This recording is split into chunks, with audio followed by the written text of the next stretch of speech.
Natapos na rin ni RS ang kanyang mahiwagang gate, DIY na gate. So medyo special ito kay nilagyan niya ng daanan ng tao. Pero ang matangkad bunggo, sorry, ako lang ang hindi mabubunggo, sila mabubunggo kay may ano, ayan, may mabungguan. So ito yung pinagkabalahan niya ng mga ilang araw. RS, yeah, congratulations sa iyong DIY na gate. Congrats, Brad, sa DIY mong gate. Ayan. So, ayan, nakalibre nga po pala ako ng labor. 5,000 labor. 5,000 daw ang labor. Ano, magbabayad ako? Hindi. Ha? Sigurado ka? Sigurado ka? Magbayad. Mga ka-rears, mga ka-antrep, mga ka-teamreyan. Dapat ba akong magbayad ng labor sa paggawa niya nito? Comment oo at comment kung hindi dapat. At bakit ako dapat magbayad? Siyempre, labor. Ay, kung Ha? nagawa mo. Paano kung singilin din kita? Na. Ha? Ano? Sa labor ko. Kailangan mo maningil kay. Ha? Ano? Sisingilin mo ako sa paggawa mo niyan. So, paano kung singilin din kita? Kung bakit mo nagagawa yan? Sa labor. Ha? Ano? Ha?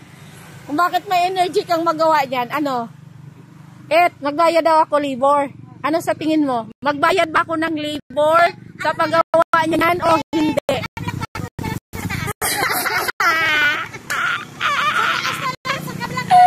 Libre na lang. Baka gusto mo rin hindi ka na malibre sa labor. Ha? Sige, libre na lang. Wag lang kabilang kwarto. Okay lang kasi pa, huwag lipat ako sa kwarto, magalipat man niya sa Pero hindi na libre. Mas malamig doon. Pero hindi na libre. Ayan. Libre, pala sila doon sa taas. Pinagkaabala niya ng ilang araw. Dito na At may special pang patulis-tulis yung mga yan. Oh. Ala ka, umubos. Magkano inubos mo din dito, Hal? Sa napakaliit na basic ordinary gate na yan? Na Uncle Bar, natag 1,150. Alam niyo ba naman nun ako nakaraan? Kung Bakit? paano ko buksan? Bakit? Kaya pala Nakamanol pala yun. Magkano ang nagastos mo dito, Hal? May ulam na sila? Tapos, Hal, ano pa? Magkano ang angle bar? Ha? Binala natin 400. Magkano din to? Umubos mo ng 8? Ah, wala? Lahat na? Mga nasa? Mga nasa 7 din. 7? Ah, okay. Akala ko umubos ng 8. Sa mga dagdag mo pa kasi. Pintura ya? Umubos talaga ng 8. Kasama yung pintura. Welding rod. Oo, welding rod. Yan, mga bolt na yan. Lahat. So, ayun na. Oh. Ang kanyang DIY niyang gate. Pero ito ang twist na nangyari. Nalimot siya sa design. Yung design niya dyan, ganyan, di ba? Simula maikli, patas ng patas, tapos salit-salit. Dito sa kabila, puro mahaba na wala na nagsalit-salit. Buti na lang, nag-match lang din siya. Umukay na lang din tingnan, no?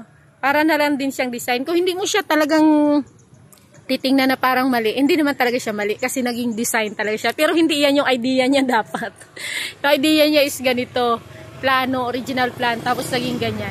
Which sabi ko, okay lang naman kasi parang naging design din naman siya. So, ayun lang. Ayan, hindi na lang siya maniningil. Kasi baka singilin ka rin siya. Agay! Ano ba yung singil na yan? No! RS, nagkape ka na? Ikaw lang na nagkape. Wala pa, Hindi wala mo pa. ako giisiran.